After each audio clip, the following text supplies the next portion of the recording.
Happy Wednesday, everybody. Welcome to the Brownwood Lions Coaches Show here on KOXE. I am Derek Stuckley, joined by Brownwood Lions head football coach Gerald Brixey. And Coach, welcome back to the show. How you been doing? I've been doing well. Been a busy time. I would imagine so. So I guess first of all, let's recap everything that's going on, and then we'll Okay. jump into some football stuff. Of course, last night softball played Mineral Wells, dropped that game 9-6, so they are 13-10 overall, 3-4 in district, and in a three-way tie with Mineral Wells and Stephenville.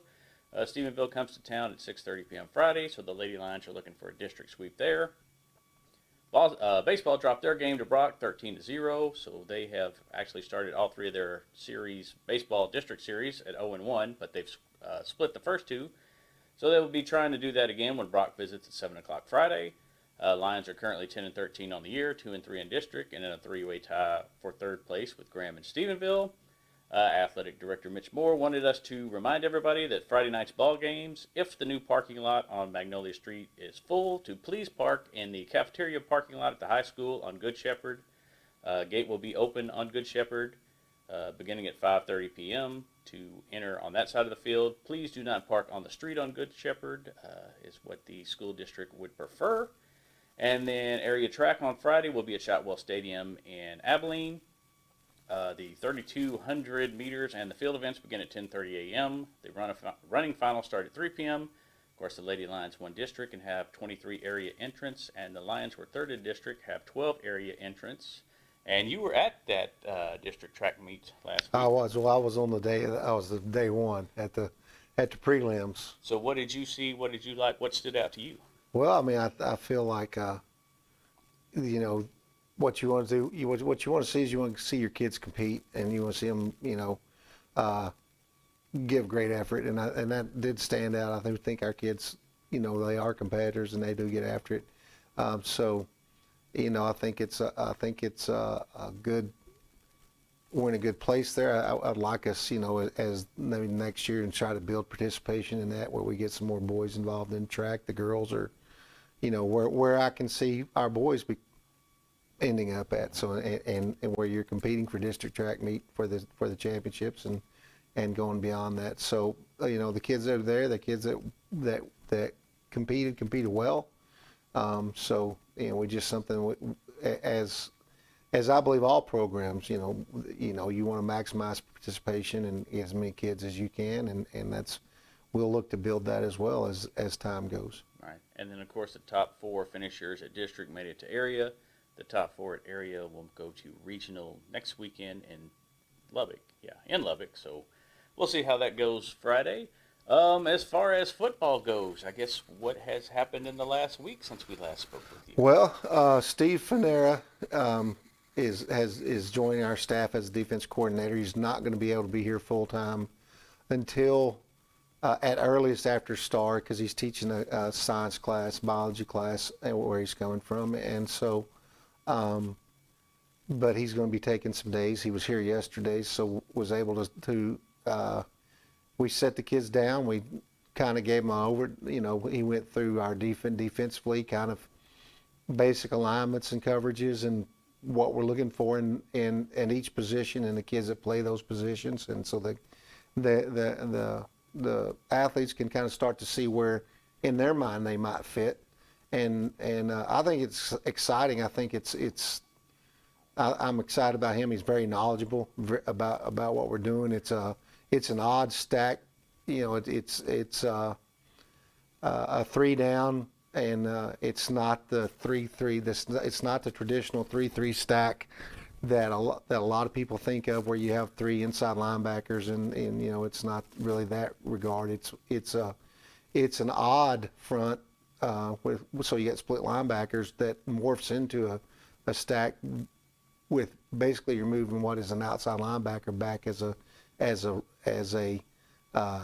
stack safety in the middle of the box, and it's a lot of movement, a lot of blitzing,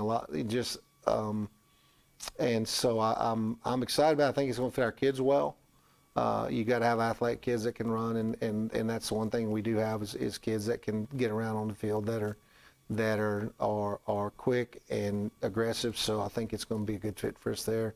I think the kids are excited about it. I think they can see that where it's going to be a fun defense to play. And so we did that. On Monday, we started introducing, like last week I said we got in a huddle last week, and this week we actually got a formation and ran a couple plays. Today we're going to go a couple more, and I've talked to the kids. I mean, basically right now, not basically, we are installing the 7th grade offense, because that's where you have to start. And I was talking to Aaron Edmonds this morning, and Aaron's running in the regional track meet on Friday. He's having a little bit of a hamstring twinge, so he was getting that worked on as we were talking. I told him, that, we're going to have an accelerated version of it, but you have to start at the basics, because they don't have any background literally in what we're doing any more than what a 7th grader does. So that's why we're starting that way. But when you look at the remainder of the spring, summer, and my goal is by the time we get to the Wiley game this fall, that we've got most of what we do in. There'll be things that obviously still aren't in yet, but a big grip on it and knowledge of what we're doing. And so I'm excited about that, and I'm excited about getting started.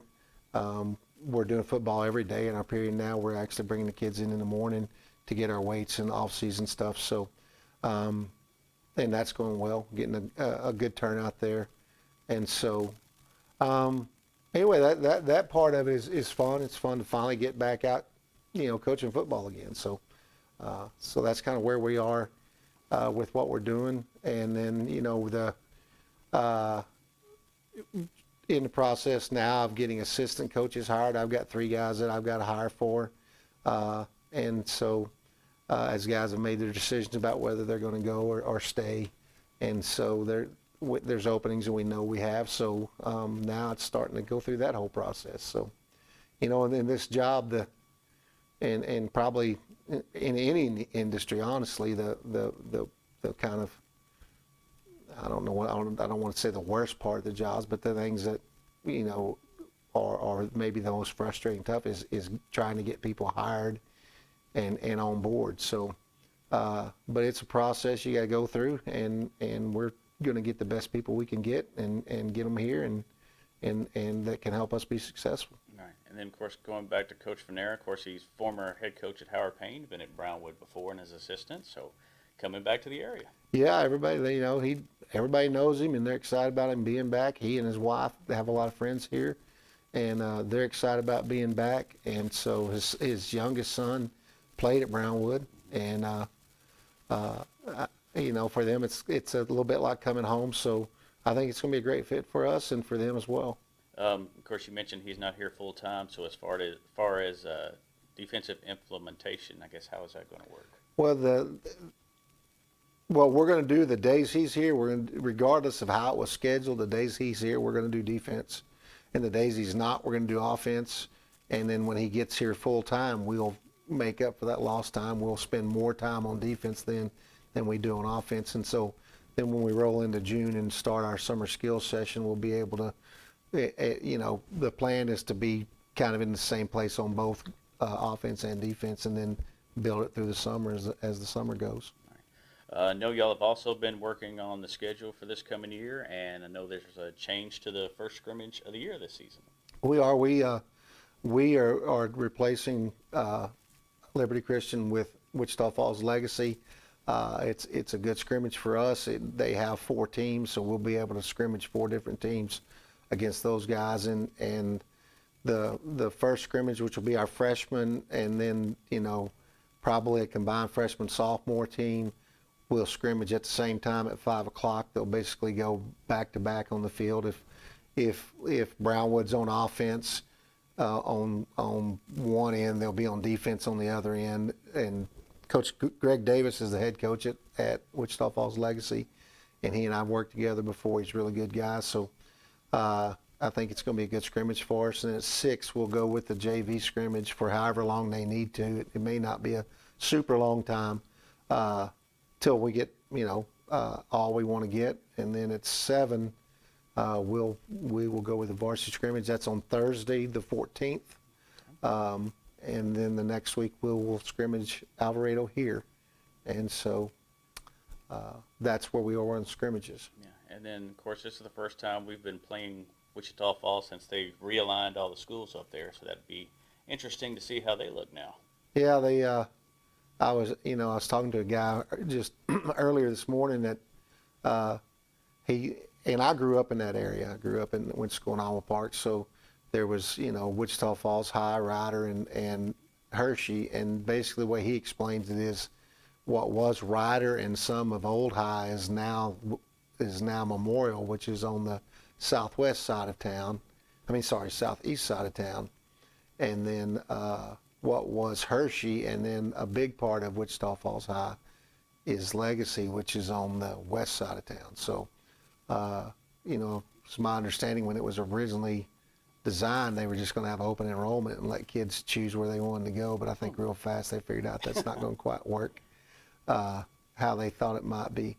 But we're excited about it. Just getting a chance to go up there and get started, and then for Alvarado to come here, and have a good idea where we're at by the time we get to the Wiley game. Yeah, and then of course the regular season we just flip-flop home and away from last year, other than the Ingleside game, which is neutral site again. And how is that looking right now? When they played in Bernie last year, and then Bernie said they couldn't host again this year, so we've talked to a couple places, and then yesterday I talked to Larry Hill at Smithson Valley, and all those Comal ISD schools have their own campus stadiums. They don't have a central stadium, but the whole district's open that weekend, so he's willing to host us. He's got to get permission from his athletic director and secretary. But if they do host us, they have the ability to live stream and do some other things that I think will be pretty cool so that our people that can't make the trip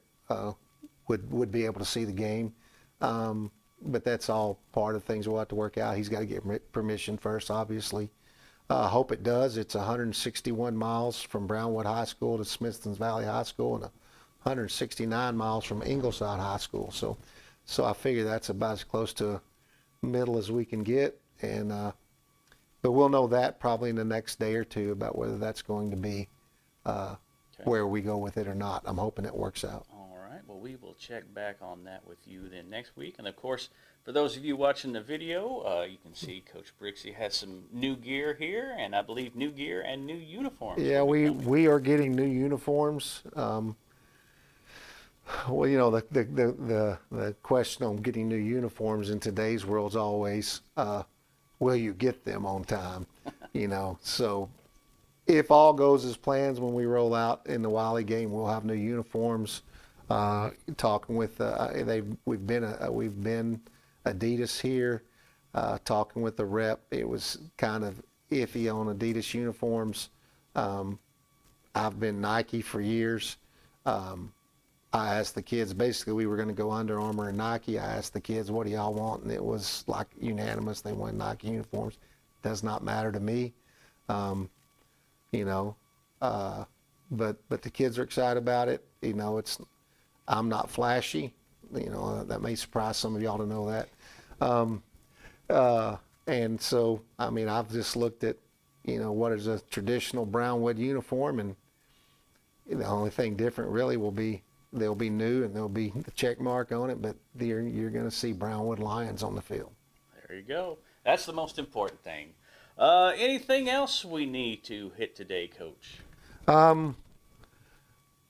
No, not anything offhand, that I'm aware of. Just I every day I'm excited to be here. I was just driving down the road the other day and kind of chuckled to myself.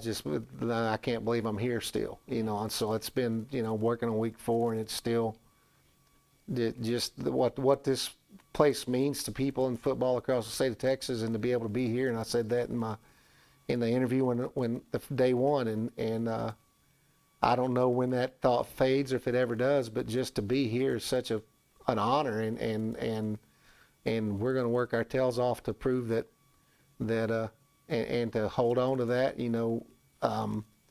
This place is built on tradition, and then we intend to honor that tradition and just add to it.